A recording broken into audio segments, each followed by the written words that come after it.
37 taong gulang, pero malakas pa rin at lumalaban. Ronaldo Buensia ang kanyang pangalan. Si Ronaldo ay isang tapat at mabait na tao. Mahal ng lahat ang mga katulad niya. Mahal siya ng lahat dahil sa kanyang kabaitan at pakikiramay sa lahat, kaibigan o estranghero man. Pero mahal din siya ng mga tao sa pagiging isang taong madaling mapakinabangan at magamit. Si Ronaldo minsan ay namuhay ng normal. Hindi siya ganoon kayaman, ngunit kayang-kaya niyang bumuhay ng kanyang pamilya at magbigay ng makakain sa lamesa nila. Perpekto na ang lahat. Hindi hanggang sa araw na iyon, kung saan siya ay pinagtaksilan ng kanyang pinakamalapit na kaibigan. Talagang nagpaplano si Ronaldo na magsimula ng isang negosyo dati. Nais niyang bigyan ang kanyang mga anak at asawa ng pinakamagandang buhay kailanman. Tuwang-tuwa siya sa kanyang ideya para sa negosyo. Alam niyang magiging matagumpay ito. Kaya't sinabi niya sa kanyang pinakamalapit na kaibigan, isang taong sa tingin niya ay mapagkakatiwalaan niya. Ilang investor lang ang kailangan niya para mag-invest sa kanyang negosyo at magiging matagumpay sana ito. Ngunit bago niya magawa iyon, nagulat siya nang makitang nangunguna na sa listahan ng kanyang pinakamalapit na kaibigan para sa mga nangungunang negosyante sa bansa. At ito ay nakuha ng kanyang kaibigan dahil sa ideya ni Ronaldo.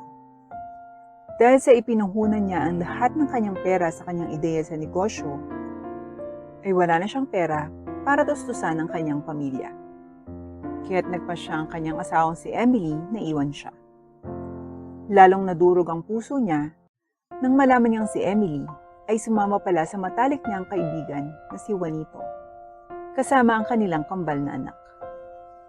Ang parehong pinakamalapit na kaibigan na nagnakaw ng kanyang ideya at kumita ng pera para dito. Hindi lamang ninakaw ni Juanito ang kinikita na dapat ay kay Ronaldo, nagawa pa niyang nakawin ng kanyang asawa. Nawasak ng labis si Ronaldo. Siya ay nalumbay sa loob ng ilang buwan.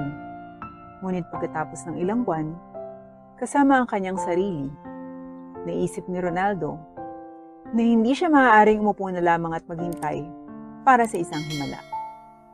Kaya't nagpa siya si Ronaldo na tanggapin ito sa kanyang sarili at maghanap ng trabaho. Mahirap maghanap ng trabaho, ngunit pagkaraan ng mahabang panahon, sa wakas ay nakahanap din si Ronaldo ng trabaho. Ang trabaho ay maging isang taxi driver. Hindi nagustuhan ni Ronaldo ang kanyang ideyang sumakay ng sasakyan, ngunit wala siyang pagpipilian. Kung wala siyang trabaho ay magugutom siya dahil wala siyang pambayad sa pagkain. Naalala ni Ronaldo ang oras kung saan aksidente niyang minaneho ang motorsiklo ng kanyang kaibigan at bumangga ito sa puno. Nasira ito at kailangan niyang magbayad ng malaki para dito. Mula noon, masyadong natakot si Ronaldo na magmaneho ng anumang sasakyan. Ngunit nang makita ang kanyang sitwasyon, wala siyang pagpipilian. Nagsanay si Ronaldo ng ilang linggo. Sinubukang kontrolin ng isang kotse na pinahiram sa kanya ng kanyang kaibigan. Nagkaroon siya ng ilang mga pagkakamali habang siya ay nagsasanay, ngunit ang mga pagkakamali ay normal dahil tayo ay tao. Pagkatapos ng lahat, ang mga tao ay nagkakamali. Ang mga araw ay naging linggo, at ang mga linggo ay naging buwan. Sa wakas ay oras na para kumuha ng pagsusulit si Ronaldo para sa kanyang driver's license. Naghintay sa labas ng examination room ang kaibigan niyang nagpahiram ng motor na si Alan, habang agresibong kinakamot ang sarili. Siya ay dumating upang suportahan ang kanyang kaibigan, at pagkatapos ng lahat, ay siyang nag-alala sa mga resulta. Siya ay mas nag-alala kaysa sa mga kumukuha ng pagsusulit. Nang makita ni Alan na bumukas ang pinto, agad siyang tumakbo at hinanap ang lalaking may kulay abong buhok. At si Ronaldo iyon. "Ronnie Boo!" Pang-aasar sa kanya ng kaibigan niya habang tumatakbo nakataas ang mga braso kay Ronaldo. Agad naman siyang pinigilan ni Ronaldo at naramdaman ni Alan na may dumikit sa kanyang noo. "Teka, lisensya sa pagmamaneho?" Nagulat at natuwa si Alan at gayon din si Ronaldo. Pareho silang nagsaya at nag-inuman pagkatapos noon para ipagdiwang ang matagumpay na pagsusulit.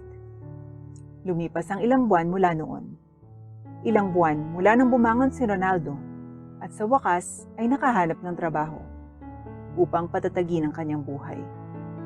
Naging maayos ang lahat para sa kanya. Siyempre namimiss pa rin niya ang kanyang mga anak, ngunit alam niya na nararapat sa kanyang mga anak na magkaroon ng mas magandang buhay kasama ang kanilang bagong ama.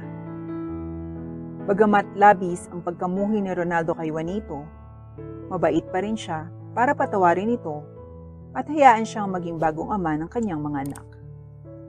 Naging maayos naman ang lahat. Hindi hanggang sa isang nakamamatay na araw. Kabababa lang ni Ronaldo ng pasahero sa isang mall sa syudad. Habang papaalis na sana siya para maghanap ng bagong pasahero, nakita niya sa gilid ng kanyang mata ang isang lalaking nakasuot ng red velvet suit na nakatayo sa gilid ng kalsada. Nakatingin ang lalaki sa kanyang relo, kaya hindi nakita ni Ronaldo ang kanyang mukha. Ngunit pinuntahan pa rin niya ang lalaki, sa pag-aakalang may balak itong sumakay. Si Ronaldo ay pumarada sa tabi mismo ng lalaki at natuwa siya na ang lalaki ay talagang pumunta sa kanyang kotse. Binuksan ito at pumasok sa loob. "Villanueva Homes, please," sabi ng lalaki habang nakatingin pa rin ito sa kanyang relo. "Okay po, sir," sagot ni Ronaldo na hindi makilala ang taong nakaupo sa likuran niya. Ngunit hindi iyon nalalapit sa kabaligtaran. "Ronaldo?" Nauutal na sabi ng lalaki sa likod niya. Paano mo na Sinimula ni Ronaldo, ngunit huminto siya sa kalagitnaan habang nagsasalita. Napatingin siya sa taong nasa salamin niya. Si Juanito yun. "Ronaldo," sabi ng dalawa habang nakatitig sa isa't isa, gamit ang salamin. Si Ronaldo ang unang nagsalita. "Villanueva Homes po, di ba?" Inosenteng tanong ni Ronaldo at nagulat siya nang may marinig na tumatawa sa kanyang likuran. "Driver ka na lang pala?" Tumawa si Juanito kay Ronaldo. Sa puntong ito ay hindi na nagbibiro si Juanito, sapagkat tumawa pa ito ng malakas habang humalokip-kip at sumandal sa upuan na may pagtataka sa mukha. Tingnan mo nga naman ang buhay. Parang isang gulong. Sa isang punto, ikaw ay nasa tuktok, ngunit ngayon, ikaw ang nasa ilalim. Iniisip ko nga kung anong pakiramdam na yan, sabi ni Juanito habang kinukutya si Ronaldo. Dose-dose ng insulto ang ibinato kay Ronaldo at narinig ni Ronaldo ang bawat isa. Sa bawat pagdaan ito na nagsasalita si Juanito, ay lalong humihigpit ang hawak ni Ronaldo sa manibela. Naiinis siya at naiinis ang minamaliit ng ganon ay hindi niya gusto. Bakit kailangan maliitin ng mga tao ang mas mababa sa kanila? Ano ang punto? Naisip ni Ronaldo. Sinubukan ni Ronaldo ang kanyang makakaya na huwag pansinin ang pangungutya ni Juanito, ngunit hindi niya magawa. Karma mo yan, alam mo. Biglang sabi ni Juanito habang nakatitig kay Ronaldo. Nakita ni Ronaldo si Juanito na nakatingin sa kanya. May nagawa ba ako sa pamilya mo o ano? Muling naisip ni Ronaldo. Ngunit dahil sa kabaitan, ligtas na dadalhin ni Ronaldo si Juanito sa kanyang destinasyon. Ngunit nagsimula siyang mag-alinlangan tungkol sa ideyang iyon nang maramdaman niyang may sumipa sa kanyang upuan. May tao, o partikular, si Juanito ay patuloy na sumipa sa kanyang upuan habang nasa likod ang kanyang mga kamay. May panunuya ang mukha niya habang patuloy na sinisipa ang upuan at tinutulak ito sa harapan. Panay ang bagsak ni Ronaldo sa unahan dahil sa kanyang ginagawa. Sinusubukan ni Juanito ang kanyang pasensya at inis na si Ronaldo dito. Nagtiis si Ronaldo saglit bago siya nagpasya na sapat na.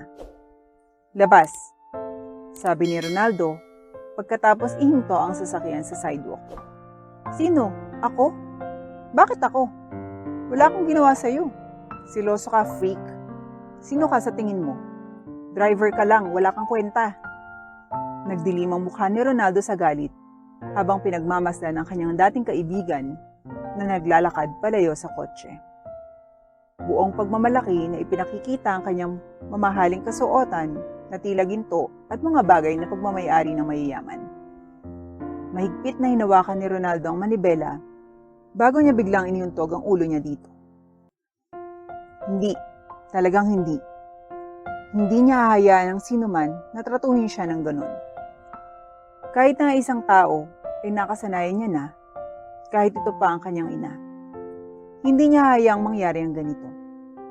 Sa wakas ay nagpasya si Ronaldo na sapat na ito. Hindi siya tatayo na minamaliit ng ganun.